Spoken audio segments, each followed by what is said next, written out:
Então hoje nós estamos aqui para a gente dar continuidade ao nosso estudo da cronologia dos evangelhos.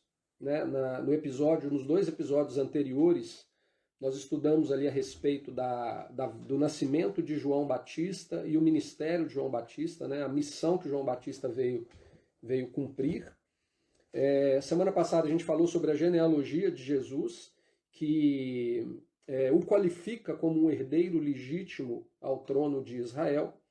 E hoje, dando continuidade aí a essa história que os evangelhos nos apresentam, nós vamos estar estudando hoje a respeito do nascimento, da concepção, na verdade, de Jesus. Não é nem o nascimento ainda, mas da concepção de Jesus, o relacionamento de Maria e José, a concepção de Jesus. Né? O título que eu escolhi aí para esse estudo de hoje seria Nascido de uma Virgem, e é uma pergunta. E por que uma pergunta? Porque algumas pessoas levantam questionamentos com relação a isso. Então a gente vai ver o que o texto bíblico nos fala, né, para que a gente possa compreender isso tudo.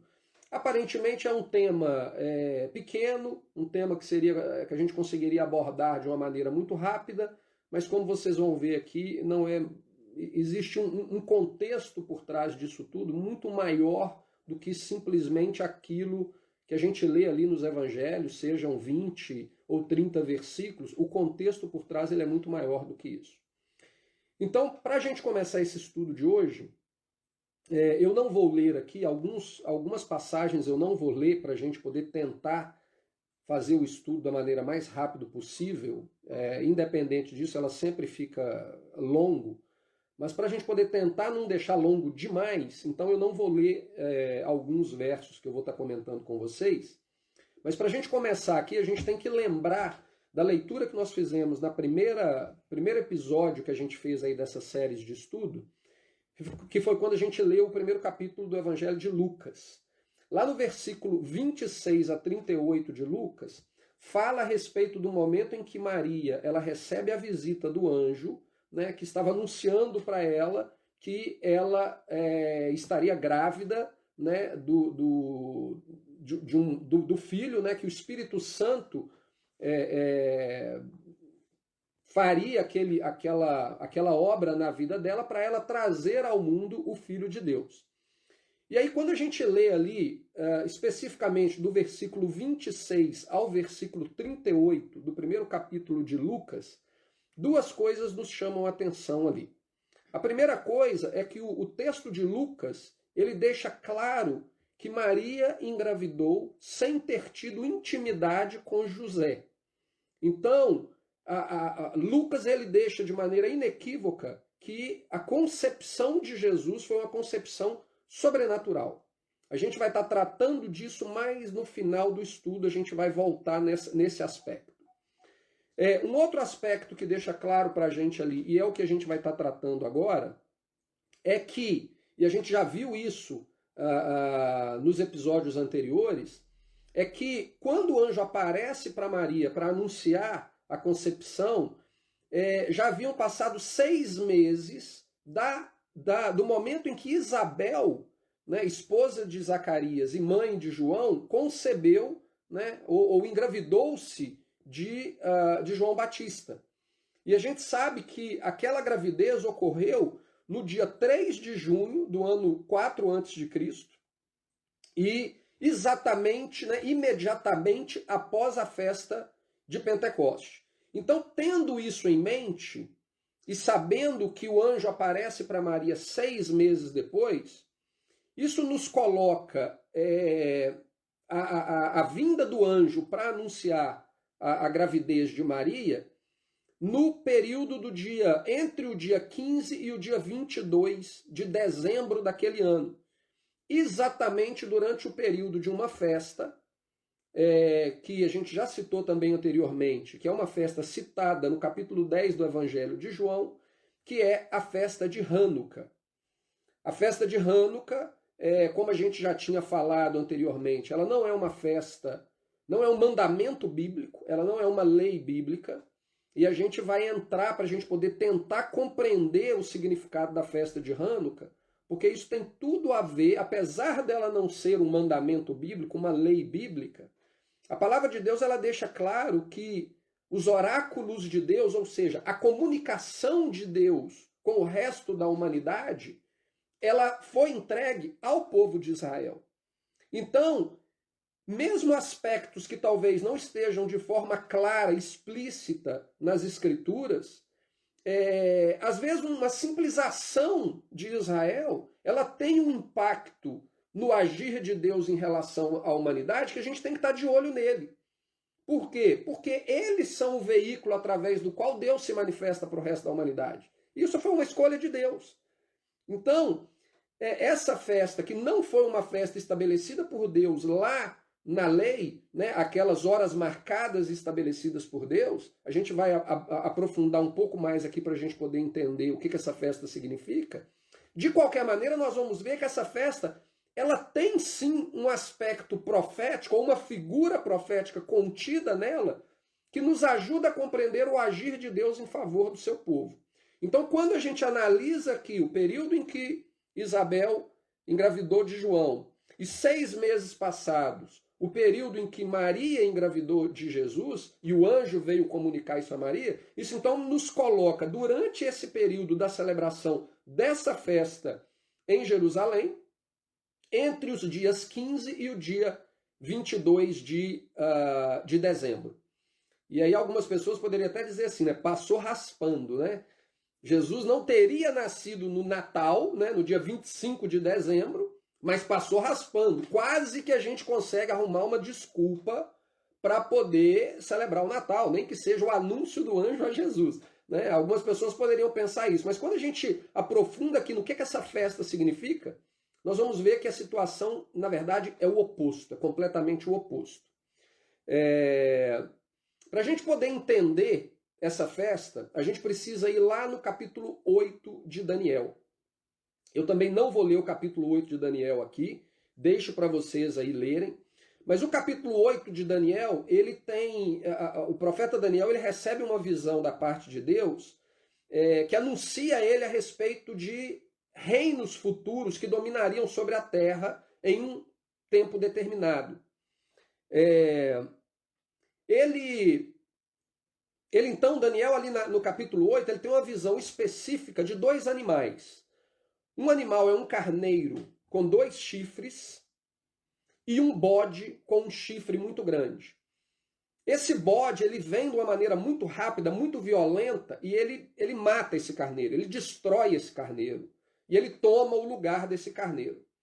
E o texto nos diz que, após isso acontecer, esse chifre muito grande, ele quebra, e no lugar dele surgem 4 novos chifres.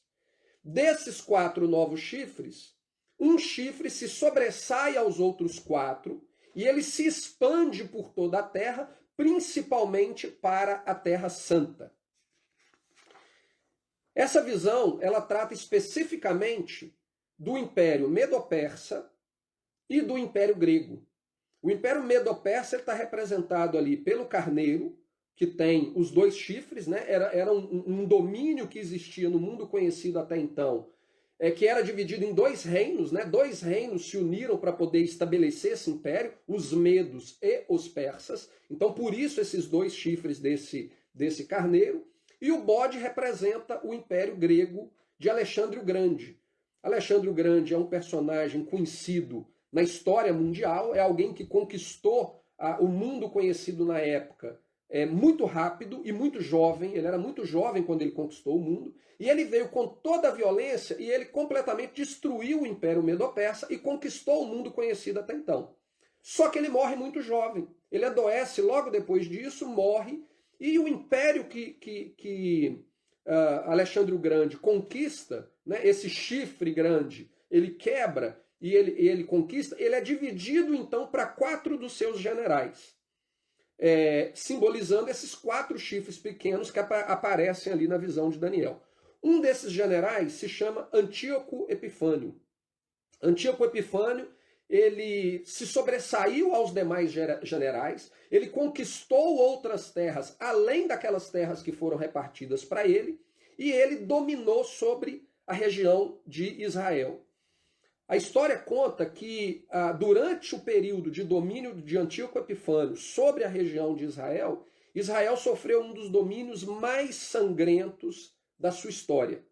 Ele agiu de maneira muito dura e muito pesada, mesmo que antes, durante o domínio grego de Alexandre o Grande não agiu com peso sobre o povo de Israel. Na verdade, o povo de Israel ele teve liberdade, mesmo estando debaixo do controle do Império Grego, ele teve a liberdade de continuar com o seu sistema de culto, com a sua adoração, com a sua vida normal. Mas a partir do momento que Alexandre o Grande morre, Antíoco Epifânio assume o domínio dessa região, ele muda completamente tudo aquilo que estava acontecendo e ele passa a massacrar e a perseguir o povo de Israel, que naquela época, né, era composta unicamente pelo povo judeu, né, o reino do norte de Israel, composto ali pelas duas tribos, a tribo de Judá e a tribo de Benjamim, que é o que nós conhecemos hoje como povo judeu. Então Antíoco Epifânio ele estabelece um domínio sangrento, muito duro contra Israel, e ele determina um decreto que ele proibia a todos os povos da terra de Israel a praticar ou nem sequer estudar a lei de Deus. Era completamente proibido, sob pena de morte. Se alguém desobedecesse o decreto de Antíoco Epifânio, ele era colocado à morte pelo simples fato de estudar ou principalmente de praticar a lei de Deus. E uma das coisas que Antíoco Epifânio fez para poder impor esse decreto dele, é que ele mandou os soldados dele saísse pela terra de Israel. Desculpa.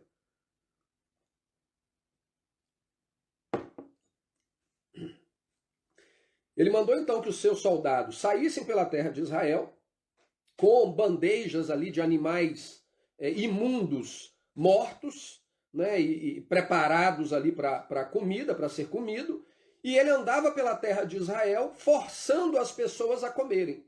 E as pessoas que não aceitassem comer aquele animal imundo, elas eram mortas imediatamente, não tinha julgamento, não tinha nada.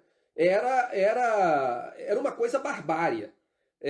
Existe uma história, e essa história é contada no livro de Macabeus, um livro apócrifo, que apesar dele não ser considerado um livro inspirado, né, por Deus, e isso é o que significa a palavra apócrifo, é um livro que não é inspirado por Deus quando a Bíblia foi canonizada, apesar disso, ele é um livro histórico. Na Bíblia católica nós temos ali o livro de 1ª e 2ª Macabeus, e eu recomendo às pessoas que leiam para que a gente entenda o que aconteceu em Israel naquela época, porque tem tudo a ver com o que acontece com a vinda de Jesus. Está diretamente relacionado à vinda de Jesus. Então o que acontece é o seguinte, lá no livro de Macabeus, ele tem uma história que ele conta que, se eu não me engano, era uma mãe com 7 filhos, no qual ela se depara com esses soldados de Antíoco Epifânio, eles forçam as crianças a comerem a carne de porco, e ao se recusarem, eles matam o filho mais novo.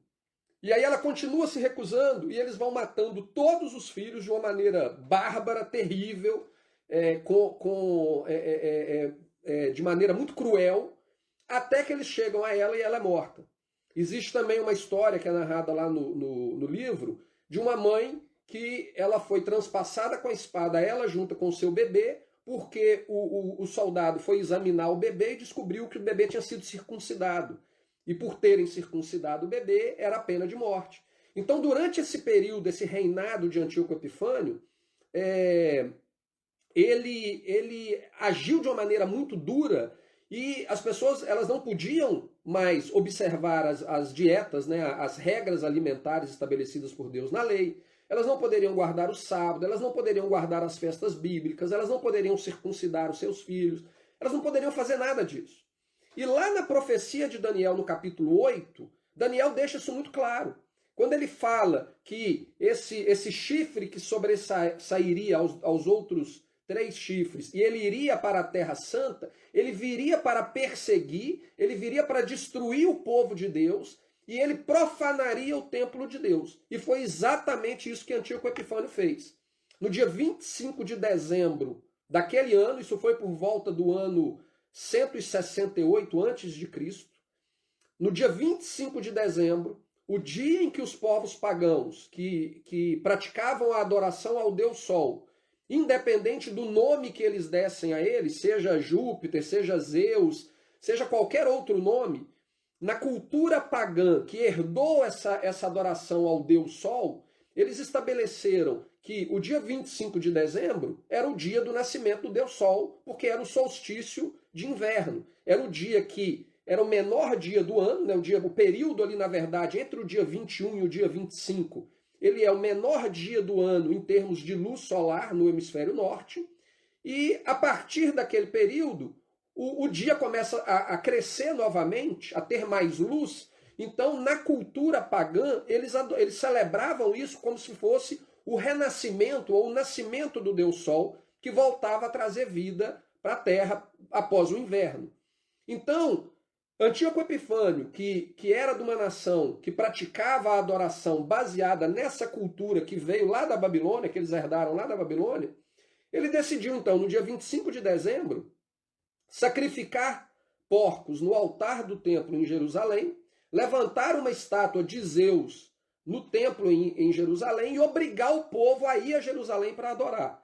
Ele ainda estabeleceu um decreto que todo dia 25 de todos os meses, e isso está lá no livro de 1 Macabeus e 2 Macabeus, não estou inventando nada aqui da minha cabeça, as pessoas deveriam prestar adoração e culto ao deus Zeus, a essa profanação do templo. Isso tudo foi profetizado por Daniel com precisão e com perfeição 300 anos antes disso acontecer. Em torno de 300 anos antes disso acontecer. Deixa eu ver aqui as minhas anotações para mim não me perder. Tá. Então o que acontece? Diante de toda essa abominação que tomou conta de Israel, um grupo de sacerdotes liderados por um sacerdote chamado Judas Macabeus, ele então resolveu criar uma resistência, né? Ele criou um pequeno exército de rebeldes, de sacerdotes, levitas e outros israelitas ali, para poder tentar combater a ação de Antíoco Epifânio contra o povo de Israel. Só que praticamente eles eram uma formiguinha lutando contra um elefante. Porque naquela época o exército grego ele era o exército mais poderoso do planeta. E o grupo liderado por Judas Macabeus, eles eram apenas um pequeno grupo de israelitas com espadas na mão, tentando destruir o exército mais poderoso do planeta na época. O livro de 1 e 2 Macabeus chega a nos dizer que eles tiveram uma primeira vitória inicial, e aí quando Antíoco Epifânio ficou sabendo dessa primeira vitória inicial, ele mandou um exército ainda maior, inclusive com elefantes e nas suas cavalarias ali, nas outras coisas, eles tinham elefantes que estavam usando ali. Quando a gente vê filmes, né, antigos de Gengis Khan e aquelas batalhas memoráveis ali da antiguidade, a gente vê que eles usavam até mesmo elefante nos exércitos deles. Mas alguém para ter esse tipo de armamento era alguém realmente de muito poder. Seria o tanque de guerra do exército de hoje. E ali você tinha aquele grupinho de sacerdotes tentando combater esse exército que, se fosse de forma natural, se fosse dentro da realidade, da proporção da força que estava sendo empregada ali, eles seriam completamente dizimados. Mas o que acontece é que, exatamente 3 anos depois do templo ter sido profanado, Judas Macabeus, que na verdade ele já havia até morrido anteriormente, mas o grupo que Judas Macabeu ele forma ali, esse grupo de rebeldes israelitas, eles conseguem finalmente expulsar o exército grego de Israel e reconsagrar o templo ao Senhor.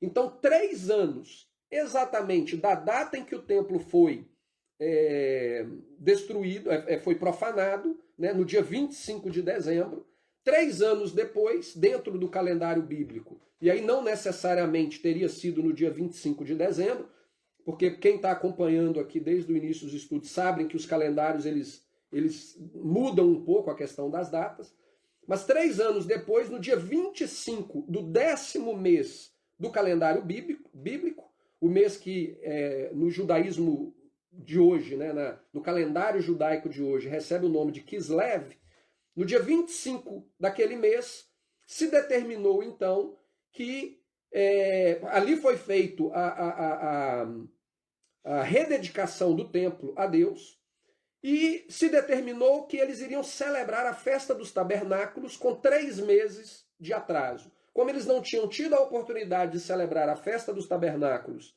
no período anterior, então eles celebrariam a festa dos tabernáculos naquele dia, naquela oportunidade que eles estavam reconsagrando o templo a Deus.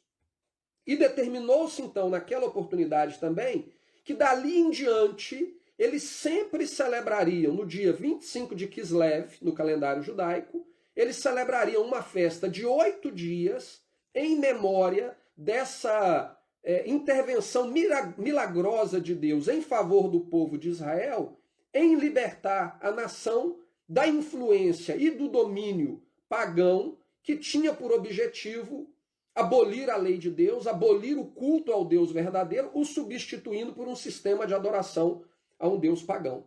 Então eles estabeleceram ali naquela data essa festa, e essa festa ela é celebrada até o dia de hoje. E lá no capítulo 10 do livro de João, a gente vê João narrando que Jesus vem a Jerusalém durante o período dessa festa.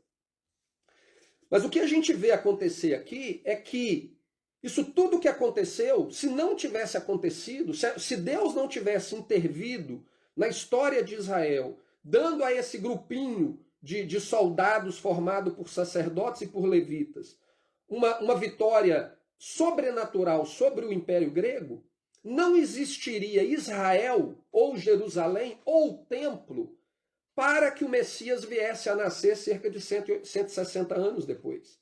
Então, os pré-requisitos estabelecidos na palavra de Deus, nas profecias, para que as circunstâncias de Israel estivessem colocadas no lugar para o nascimento do Messias, para o surgimento do Messias ainda no 4º milênio, a gente vai ver a respeito disso no próximo episódio, por que no 4º milênio, mas ainda no 4º milênio da história da humanidade, ele só foi possível acontecer por causa da intervenção de Deus durante o período dos Macabeus. E o curioso é que, na teologia cristã principalmente, esse período em que essa história acontece é considerada pelos teólogos cristãos como o tempo do silêncio de Deus. Seria um tempo que cobriria cerca de 400 anos, no qual Deus esteve em total silêncio. Desde a época dos profetas do Antigo Testamento até o surgimento de João Batista e de Jesus, teriam sido 400 anos onde Deus se omitiu, onde Deus deixou tudo de lado e ele não agiu, ele não fez mais nada em favor do seu povo. E a teologia usa esse argumento para usar esses 400 anos de silêncio, de suposto silêncio de Deus, para criar um muro de separação entre o Antigo Testamento e o Novo Testamento. Muro de separação é esse representado na nossa Bíblia por uma página branca.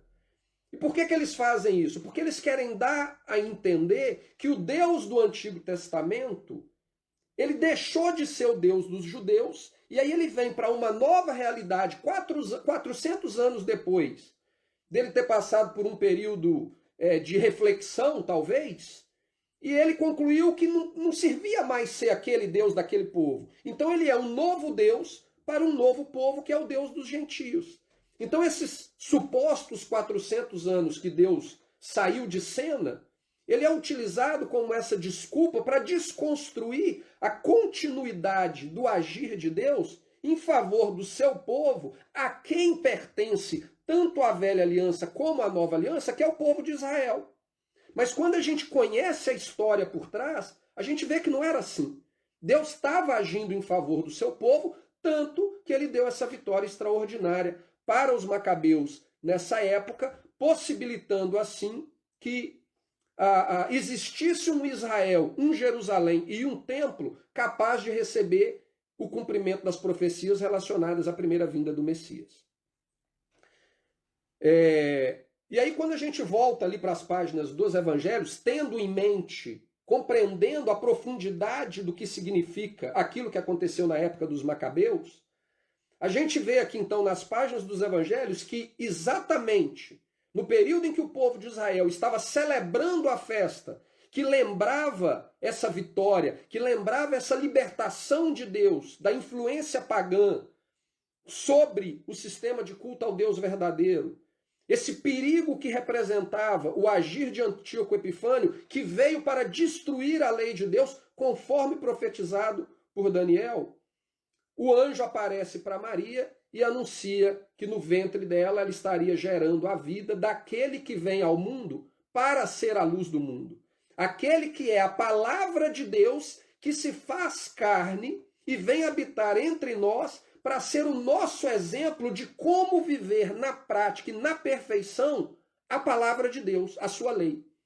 Então a vinda de Jesus, ela é o oposto daquilo que Antíoco Epifânio representa. E os próprios teólogos cristãos, de maneira unânime, eles reconhecem que Antíoco Epifânio, ele é a pré-figura do anticristo. Ele é um sinal profético daquilo que o anticristo vai fazer nos últimos dias. Nos últimos dias, quando a gente lê as 70 semanas de Daniel, lá nas 70 semanas de Daniel, ele deixa muito claro que o anticristo virá para mudar os tempos e a lei e para profanar o templo. Ele vai sentar no templo de Deus querendo ser adorado como Deus. Portanto, Antíoco Epifânio, ele é uma prefiguração do anticristo. Então, quando a gente vê as ações de Antíoco Epifânio, intentando abolir a lei, intentando proibir as pessoas de observarem os mandamentos de Deus e condenando a morte e a destruição, a perdição, aqueles que tentassem ser fiéis a Deus, a gente vê que ele é a figura do que o anticristo vai fazer no final. E Jesus é o oposto deles. Ou melhor, eles são o oposto de Jesus. Quando a gente volta no estudo que a gente fez a respeito de João Batista, a gente viu claramente que a missão de João Batista foi vir na terra para quê? Para instruir Israel ao arrependimento, para que eles retornem à lei de Deus. Isso está muito claro lá no livro de Malaquias. E Jesus, ele vem justamente para dar continuidade nesse ministério.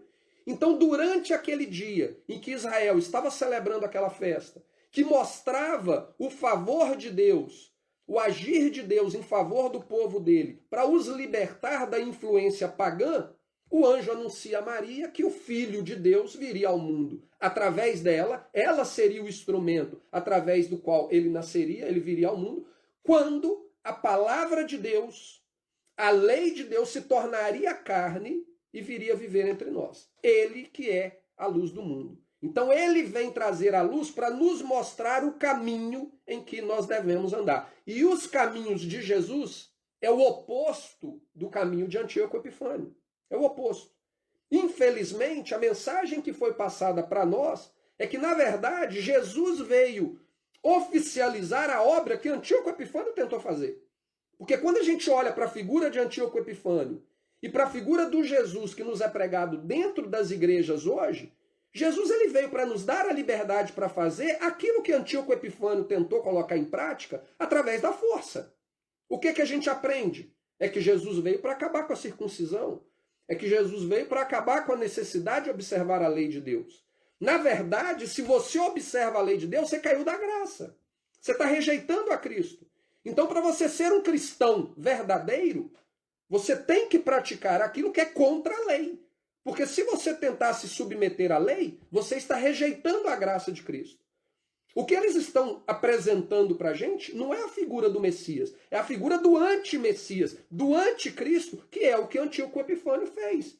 É a figura que Antíoco Epifânio, é a figura profética que ele representa. Mas, infelizmente, por nós ignorarmos muitas vezes a história e o contexto no qual a palavra de Deus se desenvolve, a gente não consegue compreender esses detalhes e acaba deixando se guiar por doutrinas que negam a palavra de Deus, que não são coerentes com o que a palavra de Deus nos diz. Eu vou ler com vocês aqui João, capítulo 1, do versículo 1 ao 14, que era uma das leituras que a gente iria fazer hoje. E ele fala o seguinte: no princípio era o verbo, e o verbo estava com Deus, e o verbo era Deus. Ele estava no princípio com Deus, todas as coisas foram feitas por ele, e sem ele nada do que foi feito se fez. Nele estava a vida, e a vida era a luz dos homens. E a luz resplandece nas trevas, e as trevas não a compreenderam.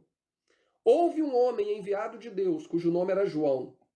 Este veio para testemunho, para que testificasse da luz, para que todos crescem por ele. Não era ele a luz, mas para que testificasse da luz. Ali estava a luz verdadeira que ilumina a todo homem que vem ao mundo. Estava no mundo e o mundo foi feito por ele, e o mundo não o conheceu. Veio para o que eram seus e os seus não o receberam. Mas a todos quanto o receberam, deu-lhes o poder de serem feitos filhos de Deus, aos que creem no seu nome, os quais não nasceram do sangue, nem da vontade da carne, nem da vontade do homem, mas de Deus.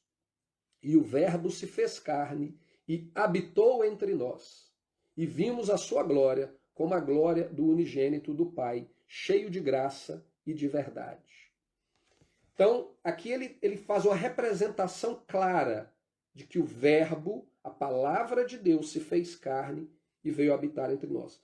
No próximo episódio, na próxima semana, a gente vai voltar a tratar dessa questão do Verbo que veio habitar entre nós. A gente vai abordar isso de uma maneira um pouco mais específica. Mas hoje, o que eu queria colocar para vocês aqui em cima dessa palavra de João é que Jesus, ele é a palavra de Deus. Ele veio para poder nos mostrar como viver a palavra de Deus na sua plenitude. Ele não veio para negar a palavra de Deus. Ele não veio para abolir a palavra de Deus. A gente vai ver isso mais para frente. Ele fala isso de maneira explícita em Mateus capítulo 5. Não pensem que eu vim abolir a lei. E, infelizmente, o que as pessoas pensam e afirmam é que ele veio abolir a lei. Não, quem veio abolir a lei foi o anticristo, foi Antíoco Epifânio. Quem veio perseguir aqueles que queriam viver em obediência à lei de Deus foi Antíoco Epifânio, a pré-figura do que o anticristo vai fazer nos últimos dias. Jesus, ele é a palavra de Deus, ele é a lei de Deus que veio e se tornou carne para nos mostrar com exemplo que nós somos capazes de viver em obediência à lei de Deus se nós desejarmos fazer assim. É por isso que Paulo fala que nós devemos caminhar sempre em direção à perfeição para nos tornar semelhantes a Cristo. E Cristo foi obediente a tudo em todo momento. Então ele é o nosso exemplo. Ele é a luz que ilumina o mundo em meio às trevas. Ele é quem nos mostra o caminho que nós devemos andar. E qual é esse caminho? É o caminho dele mesmo. Ele é a palavra de Deus. Ele não nos pode mostrar um outro caminho que não seja aquilo que ele é. Ele é a palavra de Deus, o Verbo de Deus que se fez carne.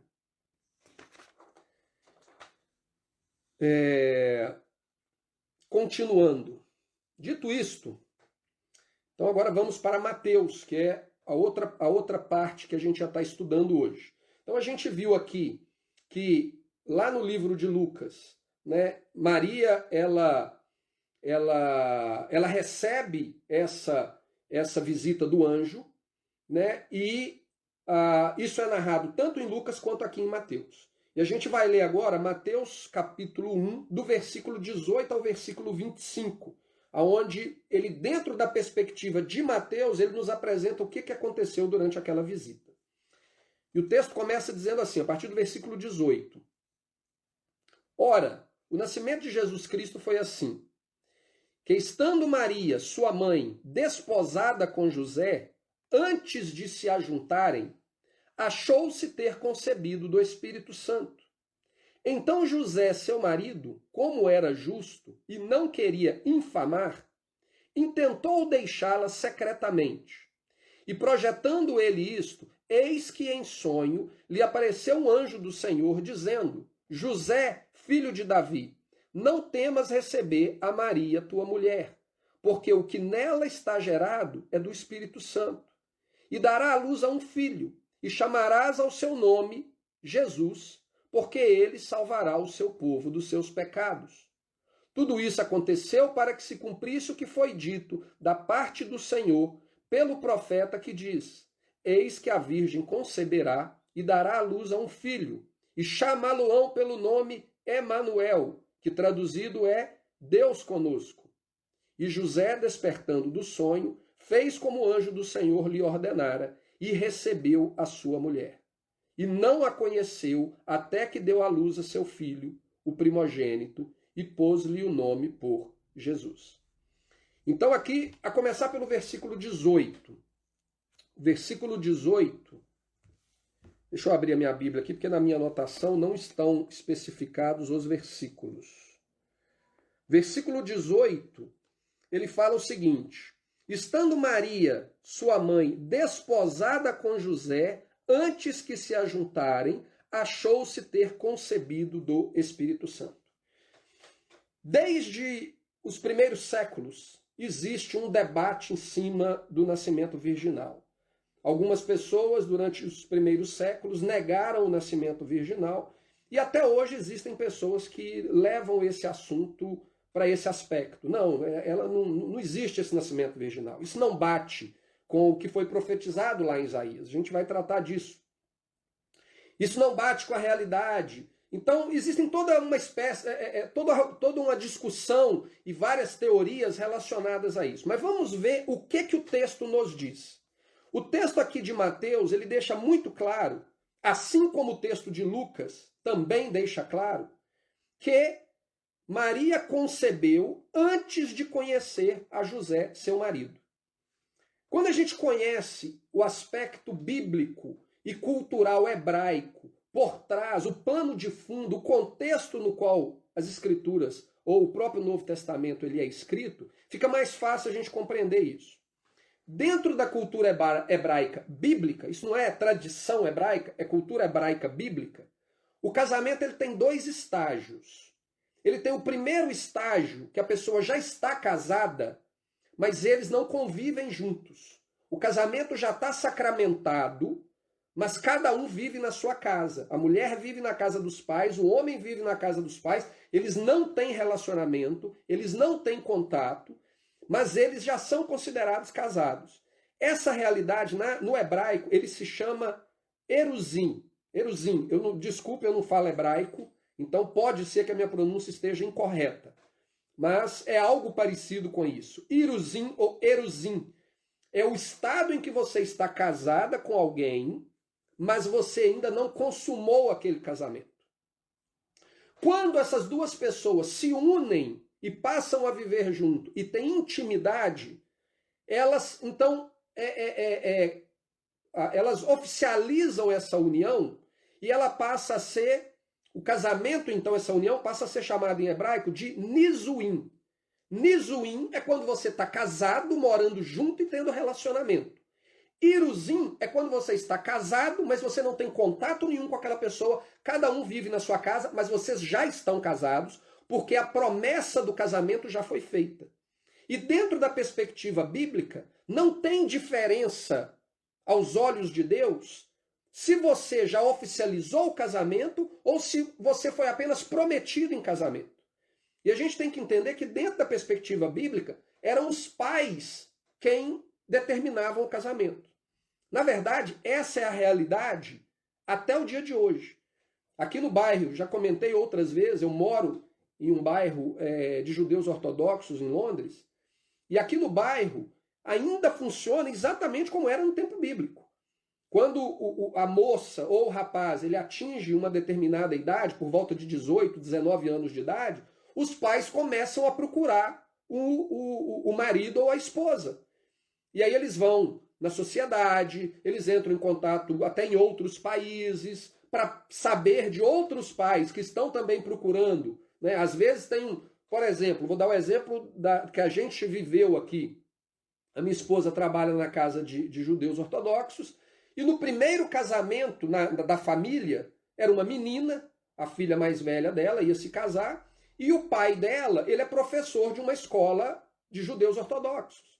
Então, durante 2 anos, ele ficou analisando os alunos dele para poder ver qual aluno que, da perspectiva dele, poderia ser um bom marido para a filha dele. Quando se passaram esses 2 anos e os rapazes concluíram a escola, ele então entrou em contato com a família de um dos rapazes, que era de Israel, a família, e falou com ele: olha, eu gosto muito do seu filho, ele é uma boa pessoa, eu estou com a minha filha querendo casar ela, eu sei que agora chegou a época de você casar o seu filho, e a gente pode entrar num acordo.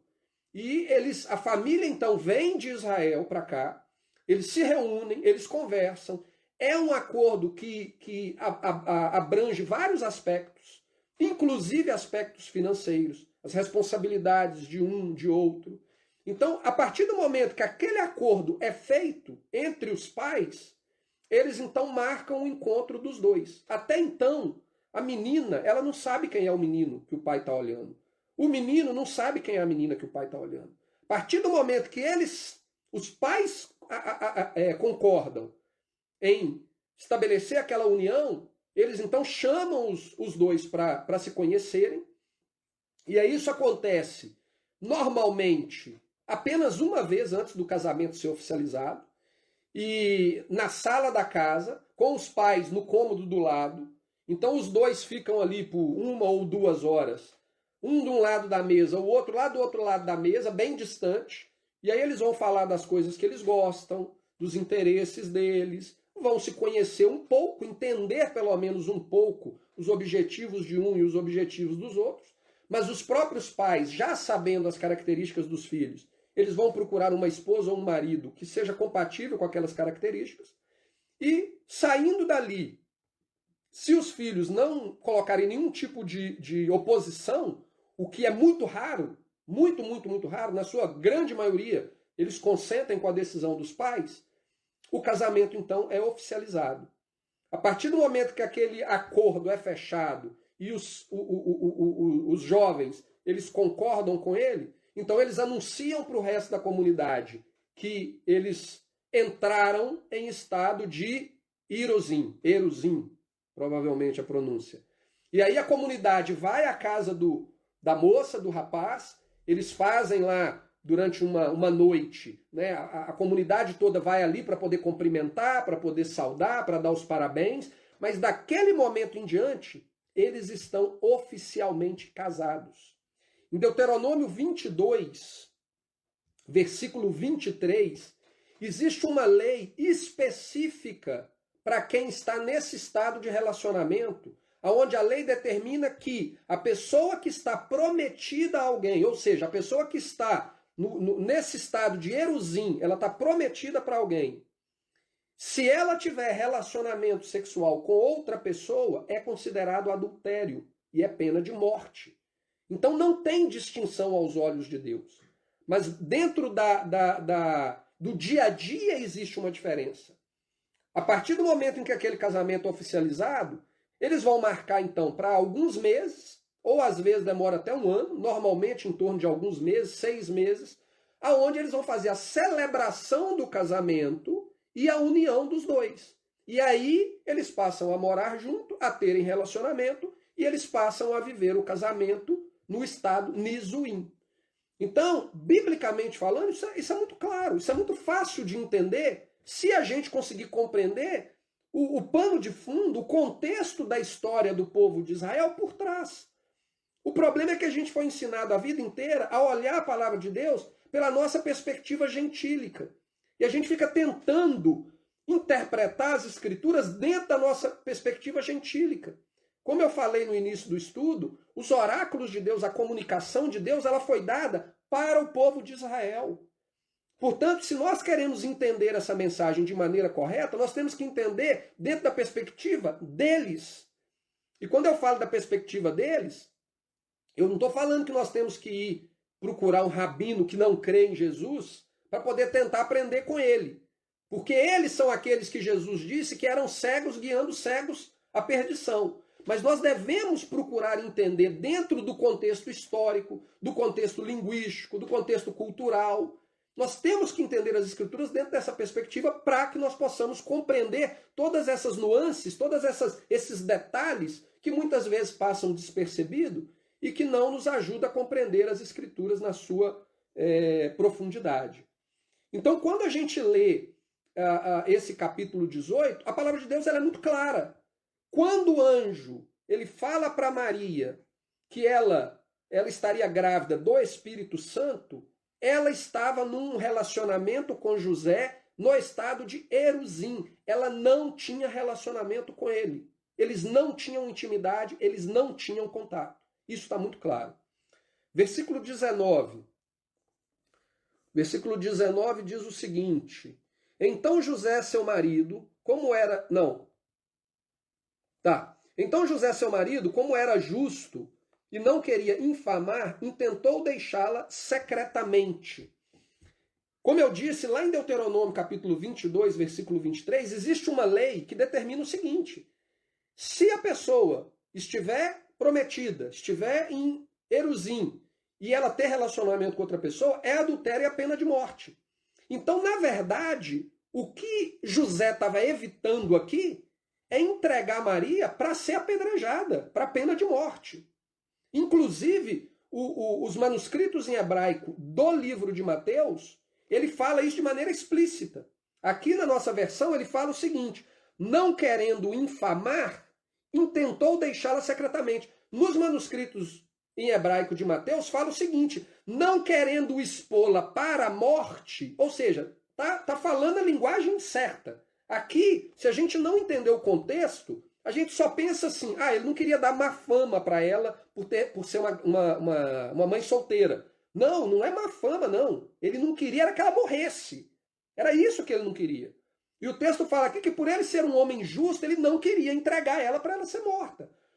Quando a gente vê lá a história de Lucas, quando Maria vai para a casa de Isabel, ela volta para a casa dela, no caso, para a casa do pai dela, e ela já estava grávida de 3 meses. Então, foi nesse tempo, provavelmente, que José percebe que algo aconteceu. Né? Porque Maria, ela vai para... Ela não sabia o que tinha acontecido. Quando o anjo fala para ela, ela fica em dúvida. E o anjo fala com ela: olha, o sinal de que o que eu estou falando para você é verdade é que a sua prima, Isabel, ela está grávida. Na velhice dela, ela está grávida. O que Maria faz? Maria sai de Nazaré, vai para, provavelmente, Jerusalém. Né? Zacarias trabalhava lá no templo como sacerdote, então provavelmente Jerusalém. Ela vai para Jerusalém ou nas redondezas de Jerusalém, encontrar com Isabel, e 3 meses depois é que ela volta. Então, José, ele só descobre que aconteceu alguma coisa, muito provavelmente, 3 meses depois, quando a barriga já estava crescendo. E aí ele não sabia o que aconteceu, provavelmente Maria chega para ele e conta: olha, eu recebi essa visão, aconteceu, foi desse jeito, eu não fiz nada demais.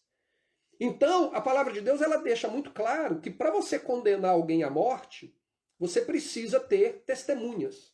1 ou 2 testemunhas, né? Quer dizer, 2 ou 3 testemunhas. E tem que ser testemunhas oculares. Então, naquele momento em que Maria chega e narra para José o que havia acontecido, caberia a José acreditar nela ou não. Porque ele não tinha nenhuma outra evidência para provar que ela havia cometido adultério contra ele. Então, o que a gente pode concluir é que, apesar dele ter ficado muito incomodado ao ponto de querer deixá-la, ele não se sentiu no direito de acusá-la de adultério, porque ele não tinha as evidências necessárias para fazer isso. Então, por ele ser um homem justo, que vivia segundo a palavra de Deus, em obediência aos parâmetros estabelecidos na palavra de Deus, o que ele fez? Não, eu vou deixá-la, mas eu não vou levantar acusação contra ela. Eu vou embora, eu sigo a minha vida, ela vai seguir a vida dela. E aí é quando o anjo aparece e intervém em toda a situação. O versículo 20, ele usa o termo ali, o anjo fala, né, para José, para ele não ter medo de recebê-la. Dentro do contexto hebraico da palavra, esse termo de recebê-la, ele está diretamente relacionado ao fato de recebê-la como nizuim. Dentro do contexto bíblico hebraico, o que o anjo está falando ali, o que está narrado aqui no livro de Mateus, deixa muito claro. O anjo está falando para ele: não tema em recebê-la como sua mulher para morar junto, para conviver e para ter relacionamento. Não tema, não tema, porque o que está gerado nela é do Espírito Santo. O texto é muito claro com relação a isso. Ou a gente acredita no que está escrito ou não. É um direito nosso. Mas o que o texto está contando dentro do contexto hebraico, dentro do contexto cultural, do contexto bíblico em que tudo isso aconteceu, está muito claro. Maria, ela não tinha tido relacionamento com José. Ela engravidou, então, do Espírito Santo. Quando José ficou sabendo disso, ele tinha consciência de que o filho não era dele, portanto, ele resolveu deixá-la. E o anjo fala para ele: olha, não se preocupe, receba ela, oficializa a união e receba ela como a sua esposa. porque o que está sendo gerado nela foi gerado pelo Espírito Santo. Eu estou falando isso, a pessoa pode virar e falar assim, Marcelo, mas é tão óbvio. A Bíblia é tão óbvia, mas infelizmente existem pessoas hoje em dia que estão colocando isso em questionamento. E eles colocam isso em questionamento por causa do versículo a seguir, que é o versículo que nós vamos falar depois, não é agora. Estou me atropelando aqui. Na verdade, o versículo mais para frente ali, do versículo 22 a 25, que é quando fala a respeito da profecia de Isaías. Mas a gente vai tratar disso mais para frente.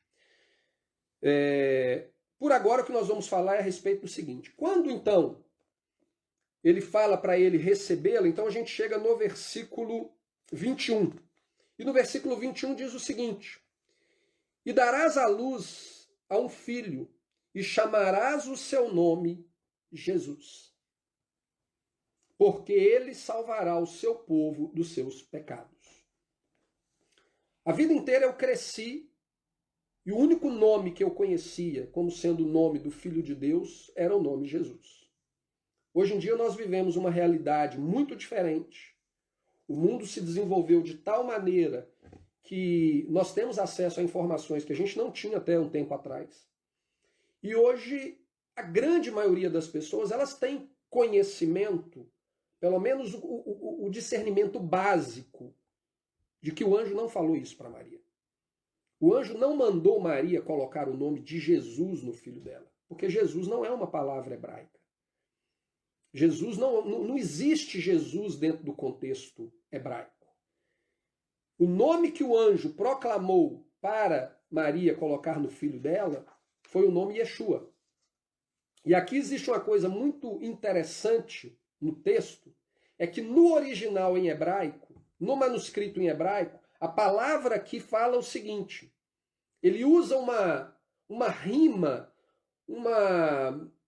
ele faz uma construção de palavras, um jogo de palavras em hebraico, que ele só existe no hebraico, ele só funciona, na verdade, no hebraico, né? Nós temos jogos de palavras em português, no inglês, em qualquer outra língua, mas o nome do Filho de Deus, o nome que o anjo fala para Maria, dentro do contexto da frase que ele fala aqui, porque ele salvará o seu povo dos seus pecados, ele só consegue construir essa rima e esse jogo de palavras no original em hebraico, que é o seguinte: o anjo vira e fala, chamarás o seu nome Yeshua, porque Yoshia. Então, a palavra Yeshua significa Yehová salva, e a palavra Yoshia significa salvará. Então ele faz um jogo com o nome e com esse verbo Yoshia, ele salvará o seu povo dos seus pecados, para poder trazer essa mensagem para Maria. Estudiosos de manuscritos antigos e da língua hebraica especificamente falam que o fato de você conseguir encontrar no manuscrito hebraico de Mateus essa rima, essa colocação, é uma evidência de que o texto foi sim originalmente escrito em hebraico, como a gente já tratou anteriormente nos episódios anteriores, na verdade no episódio anterior. Então essa construção Yeshua, Yoshia, ela só faz sentido dentro do hebraico. Se você tentar traduzir, por exemplo, do grego para o hebraico, a pessoa não iria colocar dessa maneira. Porque o texto fala, porque ele salvará o seu povo dos seus pecados. Ele ia construir uma frase para poder explicar por que ele é Yeshua. Mas quando a gente vê no original, pelo menos uma pessoa que nasceu dentro da cultura hebraica, que estudou com profundidade as línguas semíticas, a língua hebraica, tanto moderna quanto a língua antiga, quando ele se depara com esse termo Yeshua e Yoshia, ele sabe que a pessoa que estava escrevendo aquilo ali, ele tinha na mente dele uma mente hebraica. Ele não estava simplesmente fazendo uma tradução do grego para o hebraico. Ele estava copiando do hebraico para o hebraico. Então isso é uma evidência que mostra que os manuscritos em hebraico que nós temos hoje do livro de Mateus, ele vem de uma linhagem que vai até os manuscritos do Evangelho de Mateus original, que foi escrito em hebraico. Yeshua, a palavra Yeshua, o nome Yeshua, ele é uma abreviação do nome Yehoshua, que é o nome de Josué no Antigo Testamento, que significa Jeová salva. O nome de Josué, originalmente, na verdade, era Oséias, não é? Oséias. O nome de Josué era Oséias. Não lembro em hebraico, acho que é Oshia. Roshia. Era Roshia. A palavra Roshia em hebraico significa ele salva. Quando Moisés estava preparando para transferir a responsabilidade dele para Moisés conduzir o povo à terra prometida, Moisés muda o nome de Oséias para Josué, de Rocheia para Yehoshua. E aí não é mais ele salva de uma maneira genérica, é agora Jeová salva, o Pai salva, Deus salva. E a partir daí, a palavra de Deus se refere a Oséias como Josué. O nome de Josué, ele aparece no Novo Testamento, em Atos capítulo 7, versículo 45, e em Hebreus capítulo 4, versículo 8. E ele está escrito em hebraico como Jesus. Jesus. É exatamente o mesmo nome de Jesus, não tem diferença. A única diferença que nós temos aqui no hebraico é que no tempo do primeiro século, com todas as influências que a língua hebraica sofreu, a evolução natural de uma língua que acontece, e também as influências externas pelas dominações e etc., que Israel sofreu, na época de Jesus era mais comum o nome Yeshua, que era uma abreviação do nome Yehoshua. Aqui no bairro onde eu vivo tem uma escola que um dos nomes lá no alto da escola é Yehoshua. Eu trabalho como motorista como se fosse motorista de Uber, e um dia eu fui pegar um passageiro e no visor do meu celular ali apareceu que o meu passageiro era Yeshua. Yeshua estava no meu carro comigo. Então é um nome que durante esses 2000 anos ele continua sendo um nome usado. Mas no primeiro século o nome Yeshua era um nome mais usado do que o nome Yehoshua. E segundo os manuscritos bíblicos que nós temos, este é o nome que o anjo deu ao filho de Maria. Este é o nome que ele ordenou, na verdade, a Maria que desse ao filho de Deus, o filho que ela estava gerando. O nome Yeshua. Mas na língua grega é exatamente o mesmo nome. Não tem diferença alguma. É Jesus. O contexto é que nos leva a entender se aquele Jesus está se referindo ao Josué do Antigo Testamento ou a Jesus no Novo Testamento. E na verdade não deveria nem ser diferente, deveria ser Jesus ambos, ou deveria ser Josué ambos ou Jesus ambos. Na verdade, na versão King James da Bíblia, algumas passagens que está se referindo a Josué, na hora que você lê o contexto, está se referindo a Josué, a tradução fala Jesus. Mas na hora que você lê o contexto, você fala, não foi. Inclusive, eu acho que Atos capítulo 7, versículo 45 é uma delas. Ele está falando a respeito de Moisés, e aí depois Moisés transfere a responsabilidade para Josué para entrar com o povo na terra. Só que o nome lá, em vez de estar Josué, está escrito Jesus. Mas é exatamente o mesmo nome. Essa distinção sinceramente, eu não sei explicar por que quando foi traduzido do grego para as demais línguas, eles fizeram essa distinção de Josué para Jesus. Mas no grego, a língua é exatamente a mesma. Aqui, então, a gente se depara com dois nomes que não são nomes muito comuns de serem usados, principalmente no meio cristão, que é o nome de Deus e o nome de Jesus. Né? O nome que eu já pronunciei aqui como Jeová e o nome do Messias, que originalmente é Yeshua ou Yeshua. O nome de Deus ele é formado por 4 palavras em hebraico, 4 letras em hebraico. Yod, Rei, Vav, Rei. Isso é inquestionável. Todo mundo sabe que são essas quatro letras. Ele aparece 6.828 vezes no Antigo Testamento em hebraico e o nome de Deus não aparece sequer uma vez no Novo Testamento em grego. Será por quê? Vocês lembram que eu falei lá a respeito daqueles 400 anos de silêncio? Daquele muro de separação entre o Deus do Velho e o Deus do Novo. Se eles querem construir um novo Deus, que veio para um novo povo, para construir uma nova religião, nada melhor do que nós mudarmos ou apagarmos o nome dele. E o nome de Deus foi apagado dos escritos em grego. Nós não temos a menção do nome de Deus no Novo Testamento em grego, mas ele aparece 6.828 vezes em todo o Velho Testamento. Em Jeremias 16, versículo 19 a 21, fala o seguinte: Ó Senhor, fortaleza minha e força minha, e refúgio meu no dia da angústia, a ti virão os gentios, desde os fins da terra, e dirão: nossos pais herdaram só mentiras e vaidade, em que não havia proveito. Porventura fará um homem deuses para si, que contudo não são deuses? Portanto, eis que lhe fareis conhecer. Desta vez lhes farei conhecer a minha mão e o meu poder, e saberão que o meu nome é o Senhor. Isso aqui é a nossa tradução. Jeremias 16, 19 a 21. Na nossa tradução, o Antigo Testamento, o nome de Deus foi substituído pela palavra Senhor com S maiúsculo. Mas o que Jeremias está profetizando aqui é que nos últimos dias os gentios virão até Deus por entenderem que o que eles aprenderam foi mentira, foi coisa sem utilidade, foram coisas vãs, vazias. E eles vão vir até Deus e Deus fala o seguinte, que eles não só vão conhecer os meus atributos, né? Ele fala que conhecerão a minha mão e o meu poder, ou seja, eles não vão simplesmente conhecer os meus atributos, que eu sou o Deus verdadeiro, mas eu vou revelar a eles o meu nome. E aqui no original, aonde na nossa Bíblia está escrito como Senhor, estão as 4 letras que formam o nome de Deus. Yod, Rei, Vav, Rei.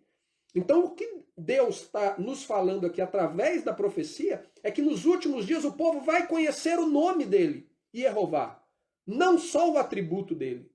Muitas vezes as pessoas usam o termo nome para virar e falar, não, mas o nome não quer dizer especificamente nome próprio.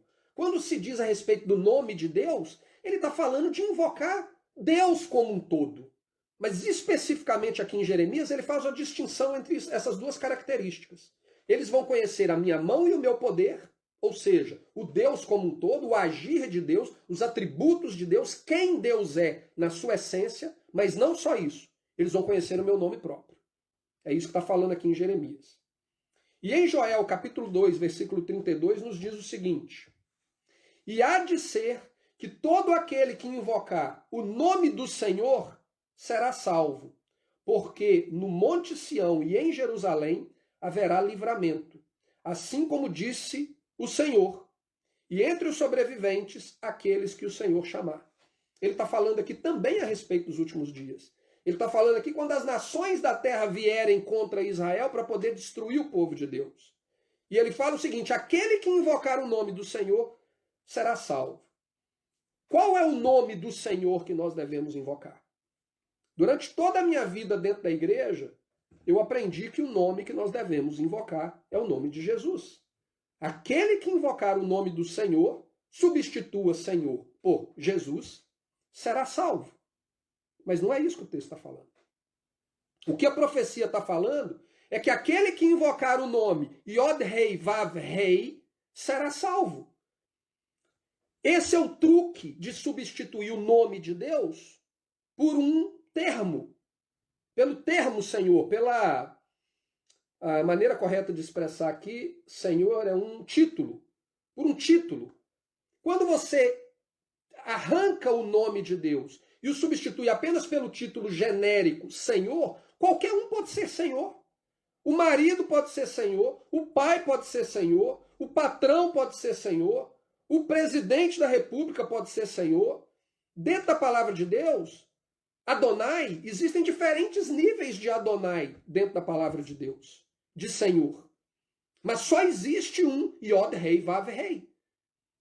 E o texto de Joel, ele fala que é este nome que será invocado. Mas a vida inteira nós aprendemos que aquele que invocar o nome de Jesus será salvo. Antes de você começar a arrancar o cabelo da sua cabeça, fica comigo até o final, não se assuste, Não fica desesperado, achando que eu estou desprezando ou menosprezando o nome de Jesus. Fica comigo até o final que você vai entender o que eu estou querendo colocar para vocês. E por que é importante a gente entender essa realidade. Claramente, Joel fala que o nome que nós devemos invocar é o nome do Pai e não o nome do Filho. Mas quando nós entendemos o nome do Filho dentro da perspectiva de Deus e não dentro da perspectiva religiosa, nós compreendemos que o Pai colocou o nome dele no Filho. E quando nós invocamos o nome Yeshua, nós estamos proclamando Yehová salva. É por isso que Joel fala que aquele que invocar o nome do Senhor será salvo. Porque no nome do Filho está o nome do Pai, inclusive proclamando que o Pai nos salva. Ele nos salva através do Filho. Portanto, existe uma diferença muito grande quando eu invoco o nome Yeshua e quando eu invoco o nome Jesus. O nome Jesus não significa nada.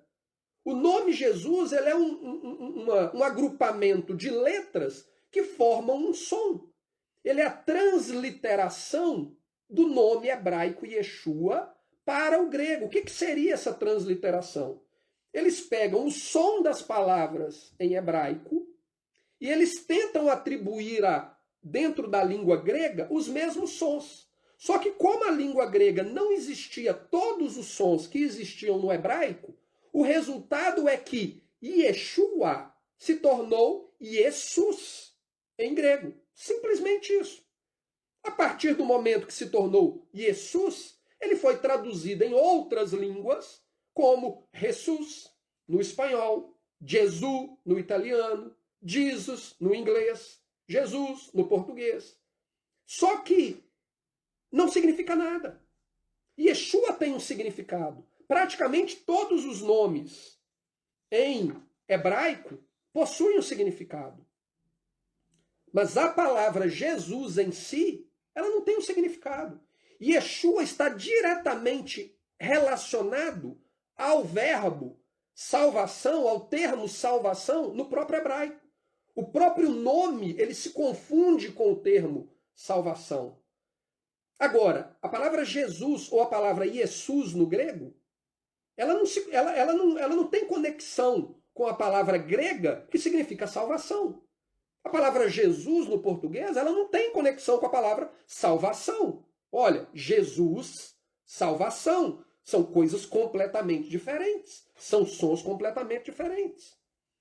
Então a gente precisa ter essa compreensão para entender que aquilo que foi profetizado lá em Joel, ele há de se cumprir na nossa vida, porque Deus escolheu colocar no Filho o nome dele. E quando nós proclamamos o nome do Filho, nós, na verdade, estamos declarando que nós somos salvos pelo Pai. E é esse o testemunho que nos salva.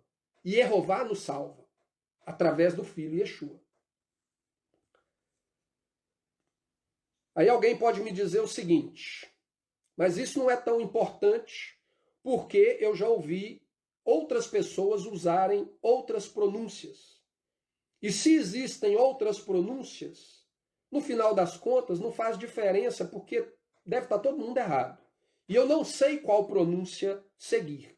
Então, já que eu não sei qual pronúncia seguir, eu vou continuar usando Jesus, que é o que eu acostumei a minha vida toda. Eu não posso falar por ninguém. Eu não posso decidir por vocês, mas eu posso decidir por mim. E eu posso explicar para vocês a razão do porquê eu uso a pronúncia Yehová para o nome de Deus. E eu uso a pronúncia Yeshua para o nome do Filho. E a minha explicação ela é muito simples.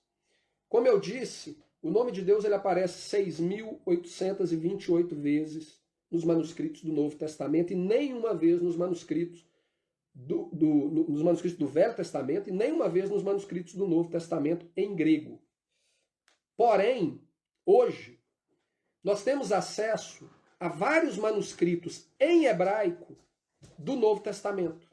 Não só os manuscritos do Evangelho de Mateus, que originalmente foi escrito em hebraico, mas nós temos manuscritos do Evangelho de Lucas, do Evangelho de João, nós temos manuscritos do livro de Apocalipse, nós temos manuscritos da carta de Tiago e de outros livros que eu não me lembro, não me recordo aqui agora. Mas nós temos vários manuscritos que hoje em dia estão sendo descobertos, estão sendo revelados, manuscritos estes do Novo Testamento. Como eu disse no episódio anterior, quando a gente tratou a respeito do manuscrito em hebraico do Evangelho de Mateus, esses manuscritos eles nunca foram de interesse nem dos teólogos cristãos, que rejeitavam tudo aquilo que dizia respeito ao povo judeu, e nem do povo judeu, que era proibido de ter acesso aos materiais do Novo Testamento.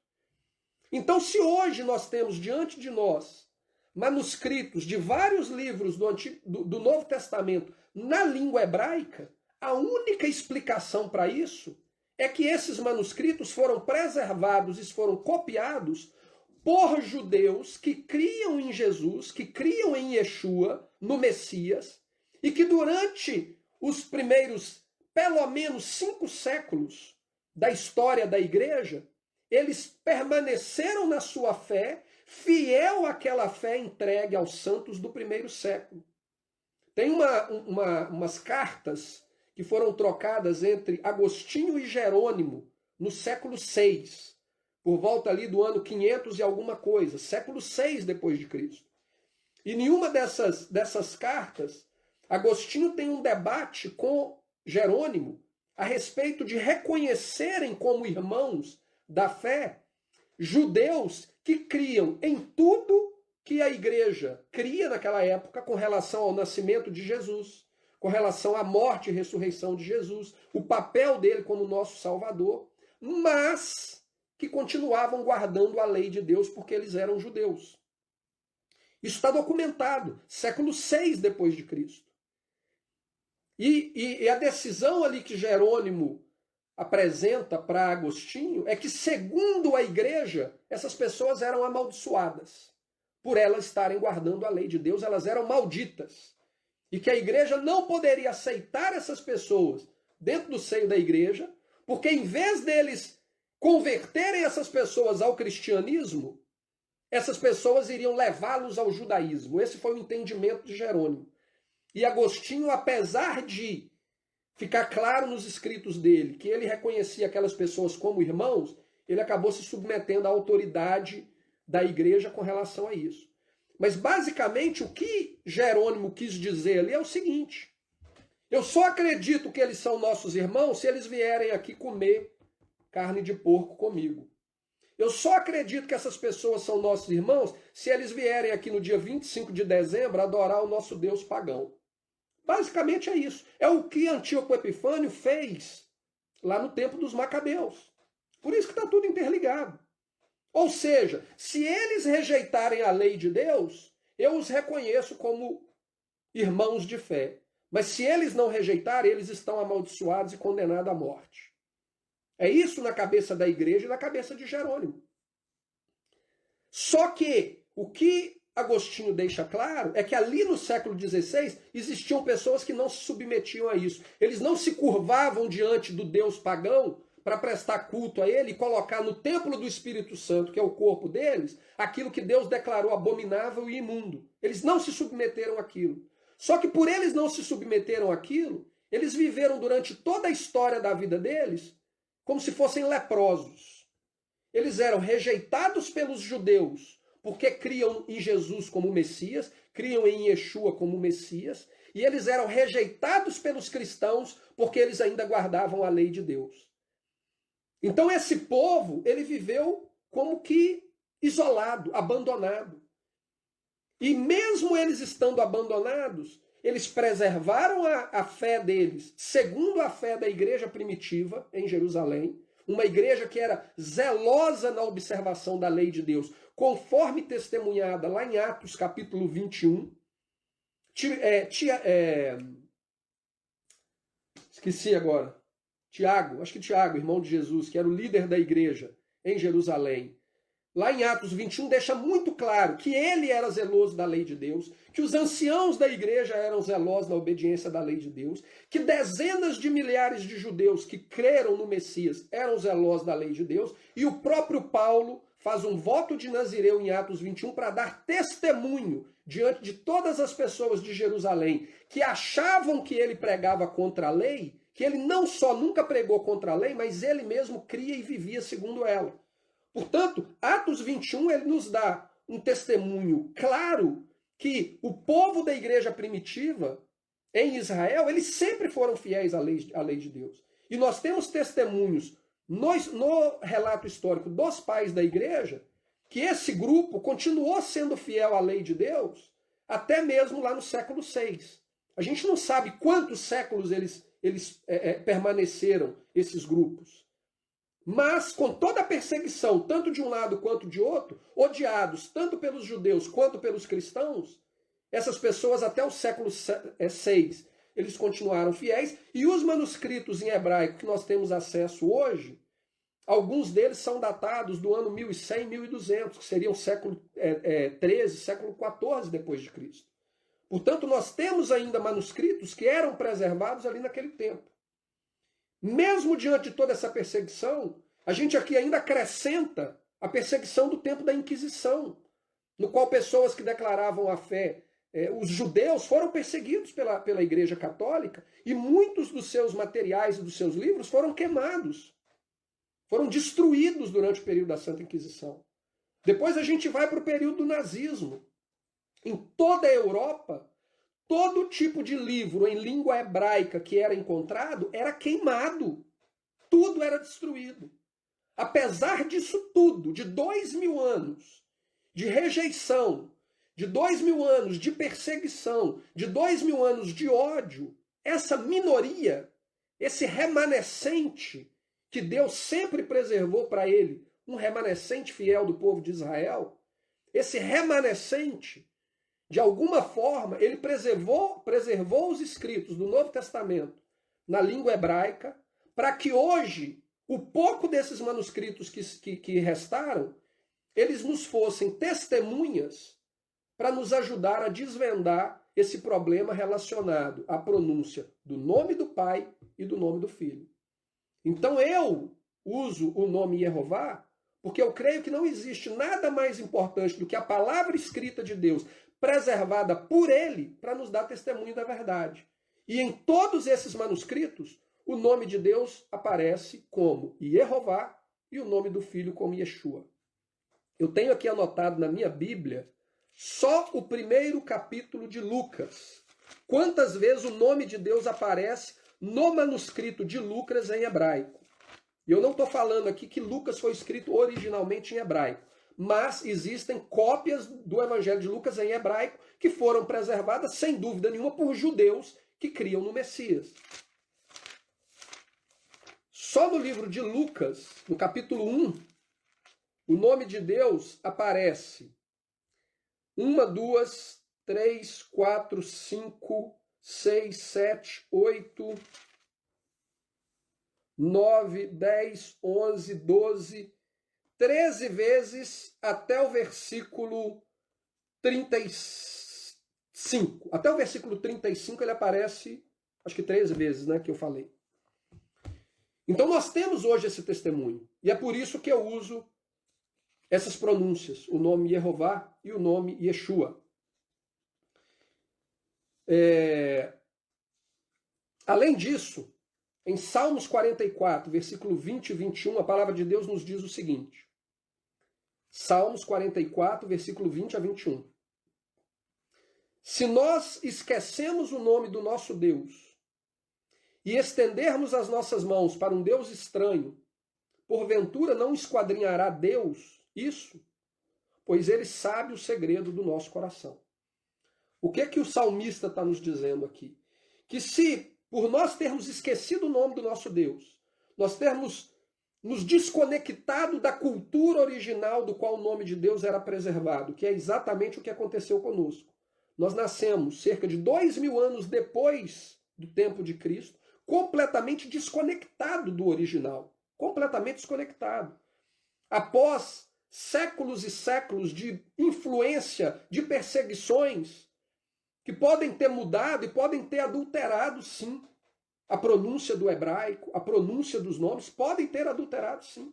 Mas o que o salmista está falando aqui é o seguinte: se por causa disso nós estendermos as mãos a um Deus estranho, e o que ele está querendo dizer aqui é o seguinte: se por causa disso eu tentar buscar o meu Deus, o Deus de Israel, o Deus de Abraão, Isaque e Jacó, mas por causa da minha ignorância, eu estender a mão para um Deus estranho achando que é a representação dele, ou eu usar uma pronúncia que não é a pronúncia correta do nome dele, por acaso ele não vai desvendar os segredos do meu coração?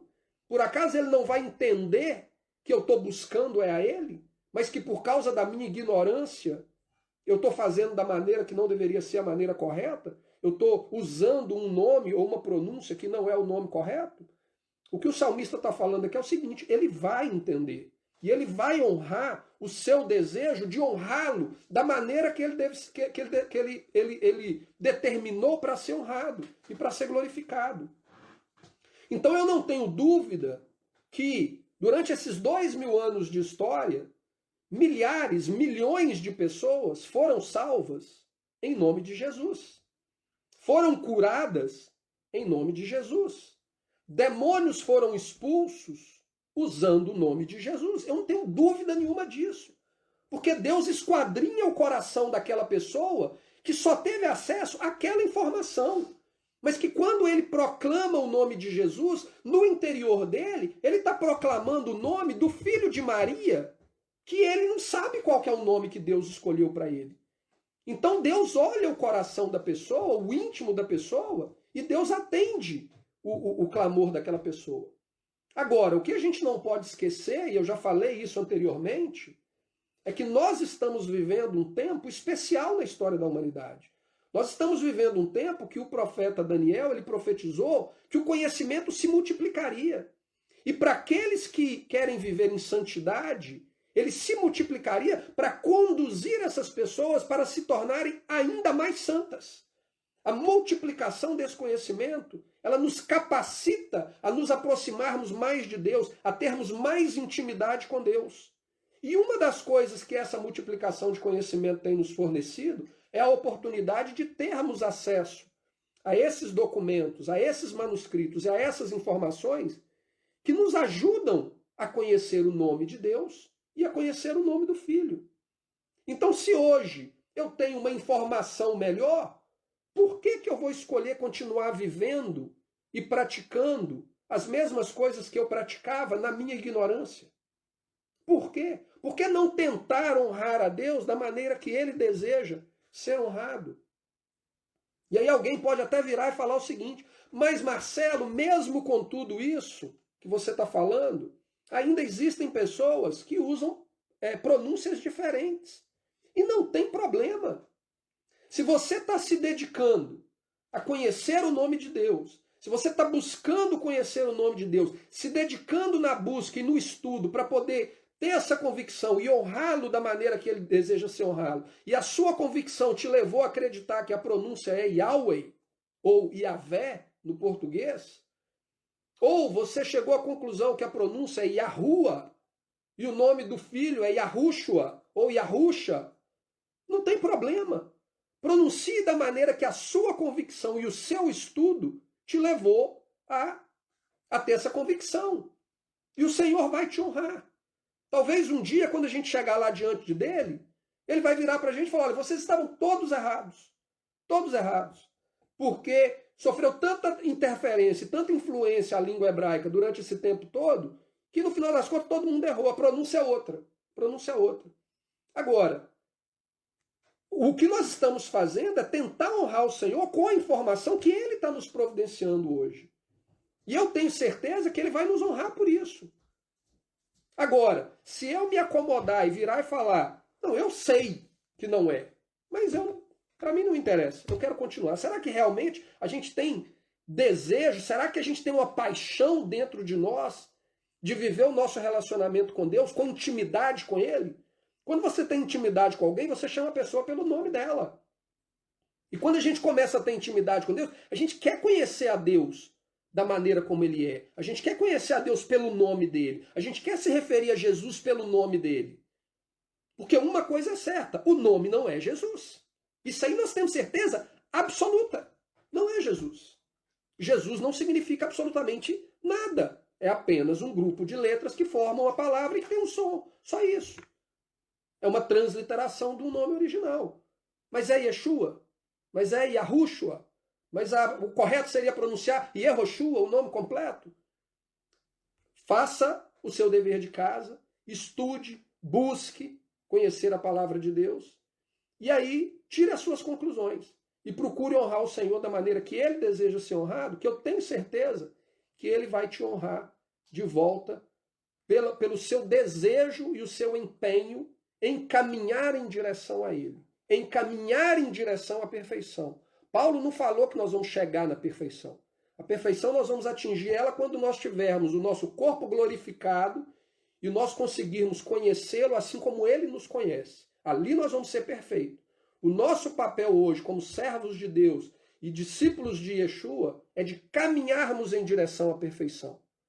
Agora, se eu sento na beira do caminho e falo, mas eu já estou salvo mesmo, não estou preocupado com nada disso não, bobeira, é porque talvez a gente não quer caminhar em direção à perfeição. E Deus conhece o nosso coração também para isso. Para saber que você, ou que eu, ou que qualquer outra pessoa, não passa de um religioso. Que acha que cumprindo uma regrinha ou outra, frequentando uma igreja, ou frequentando um culto, ou frequentando qualquer outra coisa, ou por ter declarado um dia que acredita em Jesus, ele tá salvo. Mas, na verdade, a vida dele mostra que ele não tem paixão, que ele não tem amor nenhum por isso, porque ele não está disposto a dar um passo em direção, em caminhar para a perfeição e para conhecer Deus na sua intimidade. Então, independente da pronúncia que você aprendeu, que você acredita, pratique ela. Deus quer que o nome dele seja glorificado. Uma coisa nós sabemos sem dúvida nenhuma. O nome de Deus é Yod Rei Vav Rei. É a composição dessas 4 palavras. E uma coisa é inquestionável. O nome de Deus, a forma poética do nome de Deus em hebraico é Iá. Isso aí é inquestionável. A pessoa pode chamar Deus de Yahweh, de Yahuwah, de Yehovah, de Yehoah, o que ela quiser. Mas todos nós concordamos em uma coisa. A forma poética do nome de Deus é Iá. Inclusive, mesmo sem saber, dentro do cristianismo nós proclamamos essa forma poética quando nós declaramos Aleluia. A palavra Aleluia, ela é uma conjunção de 2 palavras que diz louvemos Iá, louvemos Yehová. Então, o Iá é uma coisa que a gente não erra. Se você não quer, mas eu não quero chamar por um nome ou por outro, eu queria ter certeza absoluta. Então usa Iá. Quer falar com Deus? Chama ele de Iá. Mas faça alguma coisa, não fica parado na beira do caminho como alguém que não tem interesse em conhecer e praticar a verdade e caminhar em direção à perfeição. Até hoje eu evitei, se vocês notarem aí nos meus vídeos, eu evitei usar o nome de Deus nos meus vídeos aqui nessa série. Os outros vídeos meus eu uso, mas nessa série especificamente eu evitei usar o nome Yehová e o nome Yeshua para não causar confusão. Paulo fala que ele se fazia de judeu para convencer os judeus e se fazia de grego para convencer os gregos. Eu acho que é desnecessário, muitas vezes, nós estarmos nos comunicando com pessoas que cresceram em uma cultura onde tanto o nome de Deus quanto o nome verdadeiro do Messias é desconhecido, e eu ficar tentando falar com ela com várias palavras confusas em hebraico. Tem gente que vai falar das coisas de Deus, e aí ele fala Elohim, Adonai, e Shaul, que é o nome de Paulo, Matatiarro, que é o nome de Mateus, e aí fica colocando um monte de palavra hebraica no meio, e acaba que a mensagem, que é o mais importante não é a pronúncia, o mais importante é a mensagem. A mensagem que é para ser transmitida, ela se torna pesada e cansativa. E por ela se tornar cansativa, você acaba afugentando as pessoas, em vez de trazê-las para perto de você, para ela aprender algo que ela não foi ensinada para ela, no local onde ela cresceu. Para você ensinar ela a palavra de Deus dentro da perspectiva hebraica, que nos ajuda a compreender a palavra de Deus na sua profundidade. Porque a pessoa vai olhar para você e vai falar, nossa, que cara fala um monte de coisa estranha, umas coisas que eu não entendo nada, ele está parecendo doido. E aquela pessoa vai querer correr de você. Eu falo isso porque quando eu comecei a conhecer a palavra de Deus dentro dessa perspectiva hebraica, eu agi dessa maneira. E eu sei que eu espantei muita gente por causa disso. Mas aí você vai amadurecendo, vai aprendendo e vai vendo que não é por aí. Então, se nós queremos apresentar a palavra de Deus para alguém, que nós possamos apresentar dentro de uma linguagem que é confortável para ela. Era isso que Paulo fazia. A partir do momento que ela se tornar íntima com Deus, ela vai sentir o desejo de conhecer a Deus na intimidade. Aí ela vai procurar conhecer o nome, aí ela vai procurar conhecer detalhes, aí ela vai mudar o comportamento dela. Mas é um processo. Esse não é o mais importante. O mais importante é mostrar para ela de que nós temos um Deus. Ele é o Criador dos céus e da terra. Ele nos ama. E por causa da nossa natureza pecaminosa que nós herdamos lá de Adão e Eva, nós nos separamos dele. E ele enviou o Filho dele para morrer pelos nossos pecados, para nos reconciliar com ele. A partir do momento que a pessoa compreender isso, aí ela vai entrar num caminhar de conhecimento de Deus e de como viver nesse reino de Deus em um mundo completamente longe de Deus. Como que nós, como servos e representantes desse reino, devemos nos comportar. Mas isso é um processo que vem depois. Então não adianta eu fazer com que a minha mensagem se torne uma mensagem cansativa, chata, pesada e confusa, se a pessoa não conseguiu ainda conhecer o básico, que é o quê? Que ela precisa se arrepender dos seus pecados, arrepender de um estilo de vida que contraria a palavra de Deus e reconhecer que o sacrifício do Messias pagou o preço do pecado dela e dá a ela a oportunidade de ser reconciliada com o Pai. E uma vez reconciliada, ela tem que andar como ele andou, em obediência a todos os mandamentos de Deus. Esse é o primeiro passo. O resto é detalhe. Para encerrar o nosso estudo, então, o versículo 22 a 25. Versículo 22 a 25. Tudo isso aconteceu para que se cumprisse o que foi dito por parte do Senhor, pelo profeta que diz, aqui pelo Senhor, com certeza é Jeová o nome aqui, né? Por parte de Jeová, pelo profeta que diz, eis que a virgem conceberá e dará à luz a um filho, e chamá-lo-ão pelo nome de Emanuel, que traduzido é Deus conosco. E José, despertando do sono, fez como o anjo do Senhor lhe ordenara e recebeu a sua mulher e não a conheceu até o dia em que ela deu à luz ao seu filho, o primogênito. Ou seja, não a recebeu, né, como a esposa definitiva, no qual ele vai ter intimidade, até que ela desse à luz ao seu filho unigênito e pôs a ele o nome de Yeshua. Aqui é que entra aquele probleminha que muitas pessoas às vezes levantam com relação ao nascimento virginal. É porque quando a gente lê essa profecia que é mencionada aqui por Mateus, essa profecia está se referindo à profecia de Isaías, capítulo 7, versículo 14. E a profecia de Isaías, capítulo 7, versículo 14, ela é muito específica para o que estava acontecendo com Isaías ali naquela época. O contexto do que estava acontecendo ali era o seguinte: a nação de Israel ela estava dividida em dois reinos. O reino do sul, formado pela tribo de Judá e a tribo de Benjamim, e o reino do norte, formado pelas 10 tribos. O reino do norte ele se aliou à Assíria para guerrear contra o reino do sul, contra Judá. Então, naquele contexto de guerra interna dentro de Israel, as 10 tribos do norte contra as 2 tribos do sul e a Assíria auxiliando as 10 tribos do norte, Deus deu uma profecia, Deus deu uma profecia para uma figura profética para Isaías, no qual ele afirma que uma alma, a palavra hebraica que ele usa ali é alma, daria à luz a um filho, e antes que esse filho tivesse idade para discernir entre o certo e o errado, Deus livraria Judá da mão dos inimigos dele. Deus traria livramento para Judá. E eles deveriam colocar o nome naquele filho de Emanuel, que significa Deus conosco. Lá na profecia original, que é uma profecia que diz respeito a Isaías, o termo alma em hebraico, ele significa uma moça muito jovem. Então, uma moça muito jovem daria à luz a um menino, colocaria ele o nome de Emanuel, e antes que esse menino tivesse a idade para discernir o certo do errado, Deus daria livramento a Judá. Então foi uma figura profética estabelecida por Deus para Isaías para o tempo de Isaías. Muito provavelmente, no judaísmo, eles atribuem essa profecia ao rei Ezequias, se eu não me engano. Mas, muito provavelmente, na verdade, é um filho do próprio profeta Isaías. Porque no capítulo seguinte, olha o que Isaías fala. Versículo 8, capítulo 8, versículo 16 a 18.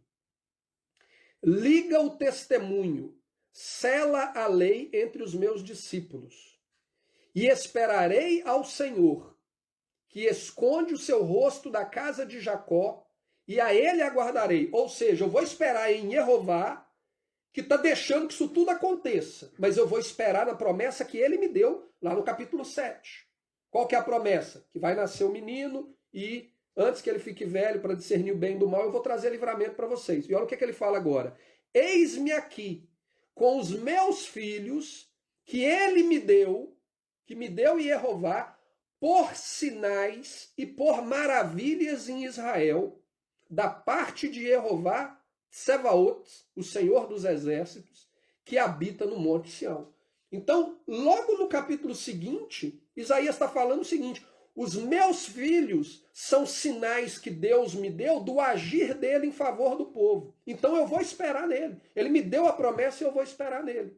Então, o que o texto está dizendo aqui, na profecia de Isaías, é que Isaías ele teria um filho com uma menina muito jovem ainda, subentende-se com uma virgem, mas não está dizendo que ela vai engravidar sendo virgem, mas com certeza ela era uma menina muito jovem, que não tinha conhecido homem algum. Isaías teria um filho com essa menina, esse filho receberia o nome de Emanuel, que significa Deus conosco, que seria um sinal profético do livramento de Deus para dos inimigos dele, que era o Reino do Norte e a Assíria. Então isso aqui é muito claro. Quando a gente conhece o contexto, isso fica muito claro e muito fácil de entender. O que Mateus nos revela aqui é que essa profecia, que se cumpriu literalmente na pessoa de Isaías e do filho dele, ela também era uma figura profética relacionada ao Messias. Assim como o próprio Jesus nos diz que Jonas ter ficado 3 dias e 3 noites no ventre do grande peixe foi uma figura profética da morte e ressurreição dele. Assim como nós já vimos nesse estudo de hoje, que Antíoco Epifânio é uma figura profética do anticristo que está por vir. Na Septuaginta, a palavra alma, lá de Isaías 7,14, a Septuaginta, eu já comentei a respeito disso anteriormente, ela é a tradução para o grego do Antigo Testamento e ela foi feita 300 anos antes de Cristo. Ela foi feita por ordem de Alexandre o Grande, que queria conhecer a cultura do povo que ele conquistava. Então, 70 judeus se reuniram para poder, escribas judeus se reuniram para traduzir o Antigo Testamento para a língua grega. E na tradução lá de Isaías, versículo 7,14, eles traduziram a palavra alma como parfenos, que quer dizer virgem. Na Septuaginta está como virgem. Por que virgem? Quer dizer que a mulher lá da época de Isaías, ela também teria uma concepção virginal? Não, não está querendo dizer isso. Só está querendo dizer que era uma menina muito nova, não tinha conhecido ninguém, não tinha relacionamento com ninguém. No dia que ela tivesse relacionamento, no caso, muito provavelmente foi com Isaías, ela teria o filho dele. É isso que a profecia está falando. Nada demais. Nos manuscritos em grego do livro de Mateus, do Evangelho de Mateus, a palavra que aparece ali e que é traduzida nas nossas Bíblias como virgem é a mesma palavra parfenos. Mas no manuscrito hebraico do Evangelho de Mateus, a palavra é a palavra alma, exatamente como está escrita no original, na profecia em Isaías 7,14. Nada diferente. Agora, o que a gente tem que entender é que a figura profética, ela é uma sombra profética. A sombra, ela não representa todos os detalhes daquele objeto que projeta a sombra. Então, quando a gente vê, por exemplo, a história de Jonas, e Jesus usa a figura de Jonas como uma sombra profética, uma figura profética daquilo que aconteceria com ele, as coisas que aconteceram com Jonas não são exatamente do mesmo jeito que aconteceu com Jesus. As coisas que aconteceram com Antíoco Epifânio não são exatamente, perfeitamente a mesma coisa do que aconteceu com, que vai acontecer no tempo do Anticristo. Elas são sombras. Os detalhes, perdi a palavra aqui que eu queria falar. Os detalhes em torno do que há de vir ou do que aconteceu na vida de Jesus, a gente só consegue ver quando essa profecia se materializa, quando essa figura se materializa. Aí a gente consegue observar todos os entornos, todos os detalhes daquela profecia. No caso dessa profecia de Isaías, ela é uma sombra do que aconteceria com Maria. Maria era uma moça muito jovem, Maria era uma virgem. Agora, o que diferencia o cumprimento profético daquela profecia com o que aconteceu com Maria é que o contexto que Mateus nos apresenta, e Lucas também nos apresenta, é que não só o Jesus nasceu de uma menina muito jovem, como a concepção da gravidez dela foi de maneira sobrenatural. E aí é onde as pessoas muitas vezes erram. Elas querem pegar a profecia de Isaías capítulo 7 como se o objetivo de Mateus ter citado ela aqui fosse para determinar a maneira como a moça engravidou. E esse não é o objetivo da profecia. O objetivo da profecia é para mostrar para Israel, é para ser um testemunho diante de Israel de que Deus estaria habitando no meio do povo e ele viria para intervir em favor do seu povo para os livrar dos seus inimigos. Esse é o foco que Mateus está citando a profecia aqui. Não para determinar se a menina lá do tempo de Isaías e a moça aqui do tempo do Novo Testamento, a maneira como ela iria engravidar. Não tem nada a ver com isso. E muitas vezes as pessoas erram por se confundirem com relação a essa questão. Então, a palavra de Deus ela deixa muito claro, né? O Evangelho de Lucas, o Evangelho de Mateus deixa muito claro que Jesus ele foi concebido pelo Espírito Santo de maneira sobrenatural no útero daquela mulher virgem que não havia conhecido seu marido. E ela não o conheceu até o dia que ela deu a luz a ele e colocou o nome dele, Yeshua, proclamando para Israel que Deus, o Verbo se fez carne e habitou entre nós para que Jeová salve o seu povo dos seus pecados. É isso aí que eu tinha para compartilhar com vocês hoje. Foi quase 2 horas de estudo, mas não tem preço a palavra de Deus e a gente não tem que ficar também contando o tempo aqui. O importante é que a palavra seja pregada de maneira correta, dentro do seu contexto, para que a gente possa compreendê-la e aplicá-la na nossa vida da maneira que o Senhor espera que nós a apliquemos. Então eu fico aberto aqui para alguma pergunta, caso vocês queiram. E só um detalhe que eu esqueci de mencionar aqui, inclusive ali na questão mesmo da profecia. Uma das evidências que quando Mateus cita a profecia de Isaías, o objetivo não é falar a respeito da maneira como o menino nasceria, mas sim mostrar que Deus estava vindo habitar no meio do povo, é que o menino de Maria não recebeu o nome de Emanuel. Emanuel foi o filho lá do tempo de Isaías, provavelmente o filho de Isaías. Então isso mostra que a sombra ela não é uma expressão exata do objeto real. Mas aí eu fico aqui à disposição se alguém quiser fazer alguma pergunta, caso contrário, estamos dando aí por encerrado o nosso estudo de hoje.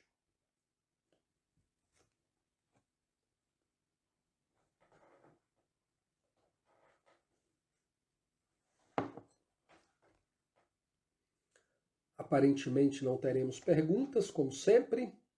Eu fico à disposição aqui para quem assistir posteriormente, faça um comentário aqui na página e dentro da minha possibilidade eu possa estar respondendo para vocês aí e ajudando vocês a compreenderem de uma maneira melhor a palavra de Deus.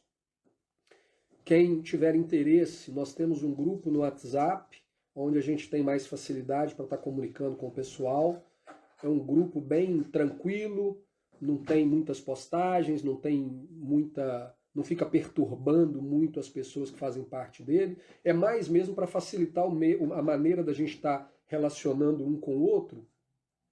Eu vou colocar o link desse grupo aqui nos comentários, para quem tiver interesse em participar do grupo, poder entrar no grupo e estar lá compartilhando com a gente, participando com a gente. Tá bom? Então eu vou encerrando por aqui. Um abraço para todos vocês. Fiquem na paz. Que Jeová os abençoe, que Ele dê uma semana abençoada para vocês, no nome do Filho dele, Yeshua. Um abraço e shalom a todos.